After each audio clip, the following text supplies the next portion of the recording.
बहुत पुरानी बात है। एक जंगल में एक विधवा बुढ़िया रहती थी। उसके 7 बेटे थे और एक प्यारी सी बेटी थी। बेटी का नाम था बीरा। कुछ दिनों बाद जब बुढ़िया की मृत्यु हो गई तो उसके ये बच्चे अनाथ हो गए। सातों भाई शिकार खेलने के शौकीन थे। एक दिन वे सातों भाई मिलकर एक साथ शिकार खेलने निकले। उन्होंने चलते चलते अपनी बहन बीरा से कहा, तुम हमारे लिए भोजन बनाकर रखना, हम जल्दी लौटकर आ जाएंगे। भाइयों के जाने के बाद झोपड़ी में बीरा अकेली रह गई। बीरा ने आग जलाकर खीर बनाना शुरू कर दिया। थोड़ी देर बाद खीर उबलकर चूल्हे में गिर गई। इससे आग बुझ गई।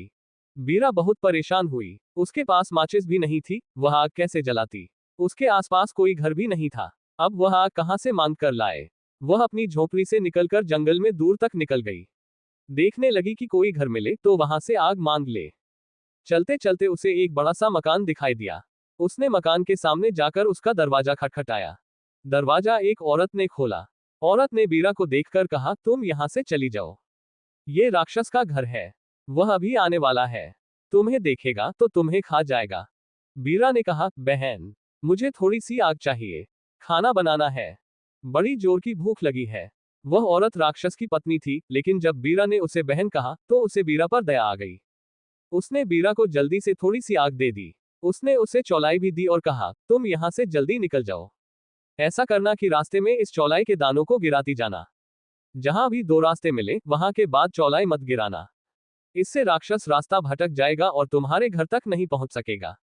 याद रखना, इस चौलाई को अपने घर तक मत ले जाना, नहीं तो राक्षस वहीं पहुंच जाएगा।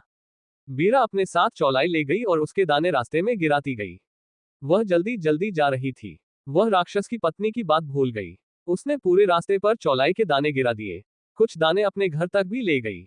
जब राक्षस अपने घर लौटकर आया तो उसे मनुष्य की गंध आने लगी। वह समझ गया कि आज जरूर कोई मनुष्य मेरे घर आया है। उसने अपनी पत्नी से पूछा, आदमी की गंध आ रही है, क्या कोई आदमी हमारे घर आया था? उसकी पत्नी ने कहा, नहीं तो, यहां तो कोई नहीं आया। राक्षस ने अपनी पत्नी को पहले तो खूब डांटा, फिर मारना पीटना शुरू कर दिया। डर के मारे उसकी पत्नी ने राक्षस को बीरा के आने की बात बता दी। सुनते ही वह राक्षस बीरा की तलाश में निकल पड़ा। वह चौलाई के बीच देखता हुआ बीरा की झोपड़ी तक पहुंच गया। झोपड़ी में बीरा अकेली थी। तब तक उसके भाई नहीं लौटे थे। उसने अपने भाइयों के लिए खाना बनाकर 7 थालियों में परोस कर रखा हुआ था। राक्षस को देखकर वह डर गई और पानी के पीपे में छिपकर बैठ गई। राक्षस ने सारा खाना खा लिया। खाने के बाद वह पानी के पीपे की ओर गया। सारा पानी पीने के बाद उसने खाली पीपे में बैठी बीरा को पकड़ लिया। वह बीरा को जीवित निगल गया। खा पीकर राक्षस झोपड़ी के दरवाजे पर सो गया, क्योंकि उसे बहुत जोर की नींद आ रही थी। जब बीरा के भाई लौटकर आए तो उन्होंने राक्षस को दरवाजे पर सोते हुए पाया। उन्होंने देखा बीरा घर में नहीं है। वे समझ गए कि जरूर इस राक्षस ने हमारी बीरा बहन को खा लिया है। उन्होंने तुरंत राक्षस के हाथ पैर काट डाले, फिर उसका पेट फाड़ दिया। राक्षस मर गया और उसके पेट से बीरा भी निकल आई। इसके बाद वे भाई बहन सुखपूर्वक रहने लगे। जब भी वे कभी बाहर जाते तो कोई ना कोई भाई बीरा के पास जरूर रह जाता था। कहानी से शिक्षा, आप यदि भोले और मूर्ख हो लेकिन दिल के सच्चे हो तो भगवान भी आपका साथ नहीं छोड़ेगा। मजेदार लोक कथाओं से जुड़े रहने के लिए कृपया हमारे चैनल को सब्सक्राइब करें, लाइक करें और शेयर करें। धन्यवाद।